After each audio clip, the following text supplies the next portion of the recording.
Hello everyone, Armor King TV21 here. Today I'm going to be talking to you guys about an interesting topic for today's video, and that's going to be the possible potential changes, nerfs, and or just Tekken 8 interesting things that comes with Armor King's change in counter hit tools and his moveset.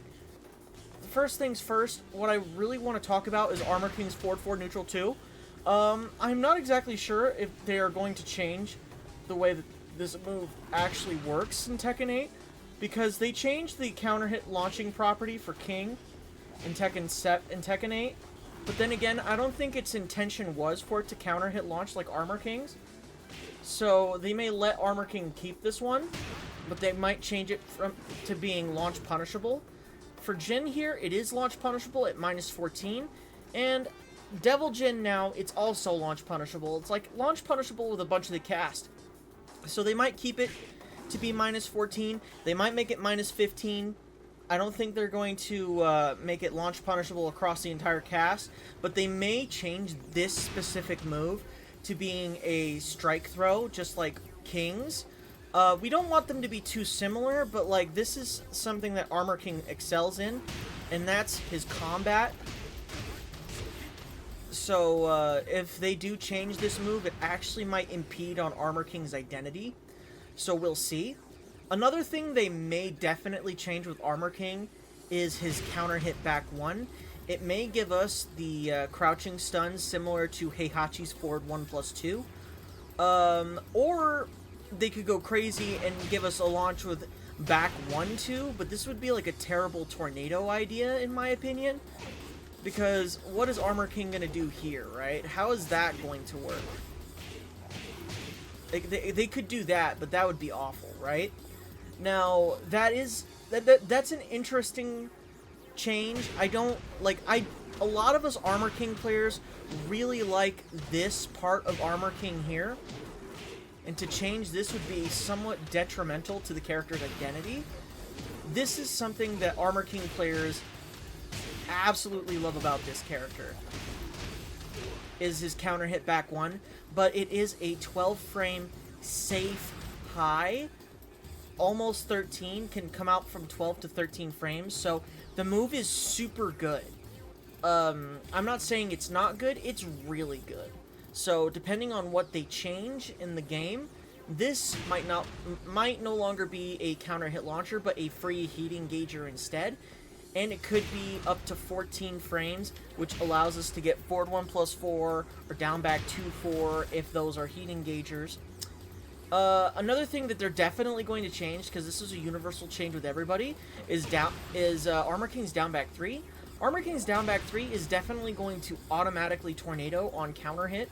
So please keep in mind that this is a definite change that's going to happen. I know this for a fact. They're not going to let Armor King keep his tornado and go all the way to the wall with his down back 3. Like, I really don't think there's any way they're going to do that. Because any counter hit launching low, most of the time is going to automatically tornado. Most of the time. So there is that. We also have another change with Shadow Step 2. Now Shadow Step 2 is merely just a knockdown for Armor King normally. That either gives him this, or it gives him one of the stops. It can also give him forward 4 for free. So take your pick. Armor King can do a lot with this. I mean, he can get a free down back 3, free down back 4, or down 1+2. And Armor King can also do this, but on certain characters, Armor King can actually launch you with this, at least in this game. So it might strong aerial tailspin with that down back 2-4, we'll see, and therefore it wouldn't spend his tornado right away, automatically buffing it. So there is also that. They could very well actually change this to being to going into that stance for Armor King, because this already goes into stance like this. So if this hits, they're gonna probably go into this crouching state, which gives Armor King maybe Shadow Step 1+2 for the heat engager. So there is that as a potential change. I didn't talk about this in my heat engager video, but I think While Running 3 does have the potential to be a heat engager, but that's just something to talk about. Another big one to talk about here is going to be his down forward 2. Now, his down forward 2 is extremely strong. It's a -12 I-15 tracking counter hit launcher. Now, doesn't that sound insane? Right? There's no way they're going to let this stay a counter hit launcher if they care about the health of Tekken 8, right? Like, bro, stop telling us, jeez, no. This is something that needs to be addressed. This is insane. Like, it is. And we can't, I want to get away with it, but this move is extremely strong. And it would be, honestly, insane if this move stays the same as it is. Like, I want it to, but, like, at the same time, this move is also, like, -12 on block. But, on top of being -12 on block, it has a high follow-up because it is the starter of his 10-hit string. So there is that to mention. I've seen some people bring this up in my comment section before, but some people are thinking possibly that down forward 1 may get a string attached to it. And in my opinion, it might go from down forward 1 to down forward 2. So it'll look like down forward 1, down forward 2, boop, boop, maybe like that. It'll look like that. Now, another thing I wanted to talk about was Armor King's Shadow Needle, Shadow Step 1. This is an 11-frame high counter hit launcher from Shadow Step. So let's say if Jin here wanted to press a jab, he's going to get counter hit launched. Do you see that?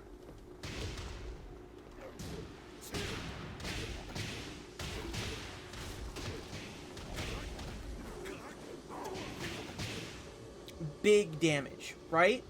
Now, ooh, that is something else to talk about, right? Ooh, now this is going to be the scariest one, because Armor King players like myself absolutely love this move, but they actually might ditch this move in Tekken 8. Now, why I'm saying they could possibly ditch this move is because it's hyper advantageous, and in the current climate of Tekken 8 right now, this would completely break the game in its own way, because this can give you up to 12 frames for free on hit. Now, they could just change it to where you only get 2-1, but that is something to consider. That is something to look at, because Armor King here has plenty of ways to just re-wall splat you for even just like this. If you're -15 near the wall against Armor King in Tekken 7 made sure you knew that it hurt. And of course I'm failing the re-wall splat, but apparently I can't actually show you the example. There we go. There we go. Look at that. Up to 99 total damage. And that's not even like the biggest things we're covering today. Now, an unfortunate thing that I do have to bring up is 1+2, 2. This may no longer knock down in Tekken 8. In fact, it also could potentially be a heat engager. This could potentially no longer knock down, and then you use this move, boom, and then it knocks them forward, but it doesn't knock them down. So what could potentially happen? I mean, this could actually knock them down if it's near the wall, but I have a feeling that this is going to be like one of those moves that you use. And it spins them in the air like that, upwards. I see that happening. I also see them removing the counter hit launching property of sidestep 4, and 1+2/4. I can see them removing that counter hit property. While I wouldn't want them to remove the property for that, I can definitely see the developers doing that. I can also definitely see them changing a few things about Shadow Step. I mean, heck, they could completely make this busted on block so the opponent can't do anything if they block it. They could make this unblockable in heat. I mean, there's so many potential things they could do. Like, the one big thing that the developers can do is make back 1+4 safe. This is Armor King's straight arrow, and what they can do is make sure that it only knocks down and it no longer gives a follow-up. This is one of the most annoying moves to deal with in Tekken 7, but it's also one of Armor King's best tools because it gives Armor King a free forward 4, or if you're uninitiated, forward 1+4. If you're really close to your opponent, you can get the hold down 4 string, but it is not recommended that you go for this because it is prone, as you can see, to whiff. So don't use this move that much. I implore you, this move is one of Armor King's best moves, and I can definitely either seeing it be a heat engager, or they're just gonna completely remove the knockdown capabilities of this move. Like, this move is one of Armor King's most solid tools to get out of pressure free card. This is Armor King's get out of pressure free card. So, as soon as they made heat engagers +9, this move became hyper viable. Like, this move is viable against it. So keep that in mind. Another change that I definitely think that they're doing is making crouch dash 3 a not only I think they make it a strong aerial tailspin first off, but I think this is going to be a guard break. If this is still an unblockable, I'll actually be surprised. And why I think this will remain an unblockable is most likely due to the fact that every single unblockable, except for moves like King's, except for like King and Armor King's capital punishment, like this totally is going to stay. This is totally going to stay, not stay an unblockable, but it's definitely going to be a guard break from how accessible it is. Because you're gonna, you know what's gonna happen? Armor Kings are gonna do this after a heat engager, and they're gonna do crouch dash 3 into a guard break, and the guard break gives them like forward 2-1 after a heat engager, and then they're gonna get a huge combo after it. If that's the heat engager, maybe down back 2-4, maybe forward 1+4, something. They're gonna do something insane with crouch dash 3. And that's just my opinion with it. Another change that they're probably going to get rid of is more than likely down forward 1's hyper viability in higher combat. Now, what I mean in higher combat and higher levels of play, having a -1 down forward 1 is super good. And with Armor King, he's more than likely going to have his down forward 1 gutted to be a -4 on block. While I would not like this, it's definitely on the hit list to happen.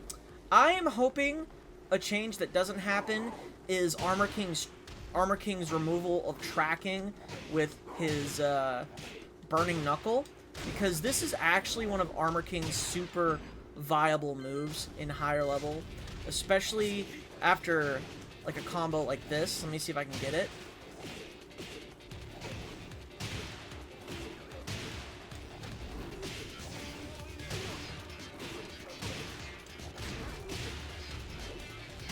Yep, 101 damage.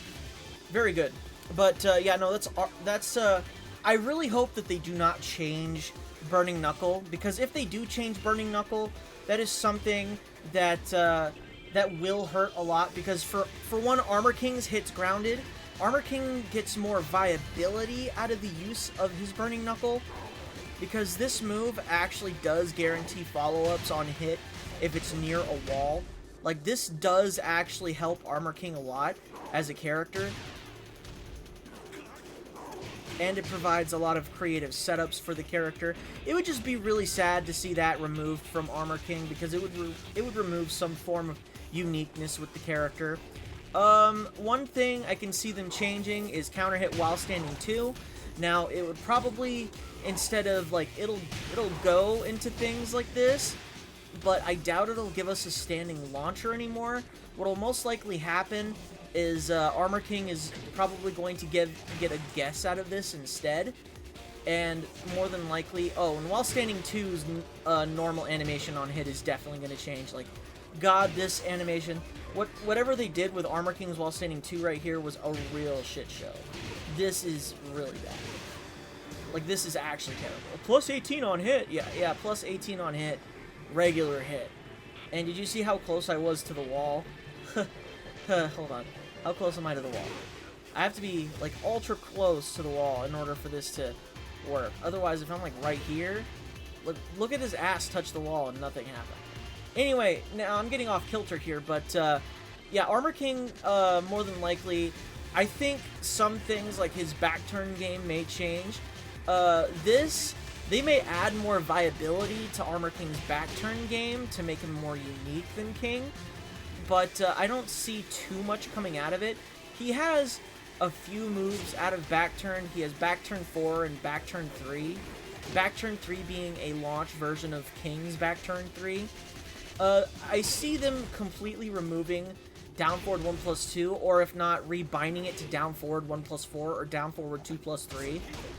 But down forward 2+3 is binded to another throw for the headbutt. They might get rid of that throw. I hope they don't. I'm pretty sure they won't because they already have 2+3 for King binded, so I don't think we'll have to worry. But for the most part, I think that's a lot of the changes that is worth going over for Armor King. In all honesty, I think Armor King is in a really good spot. I don't think they're going to change a lot about the character, but in all honesty, like, the things that I pointed out are things that are more than likely to change. Like, down forward 3 being a safe counter hit mid launcher at 17 frames is pretty good. I don't think they'll change it, but what they'll do is probably, like, make its frames a little worse on block, maybe like -6 or -7. They might make, like, down 3 a little more unsafe on block. They might not. Down 4 is definitely going to be like -15, and it's probably going to come out in 15 frames rather than 14. Other than a lot of the counter hit changes, that's kind of what I'm seeing for Armor King. In the next video, I'm thinking about talking about Armor King's combo game and what they might change. So I hope you guys are looking forward to that video. Thank you guys so much for watching this video today. I appreciate you guys a lot, and I hope to see you guys in the next one. We're counting down to Evo, guys. We're counting down to Evo. Really looking forward to it. Laters. Bye-bye.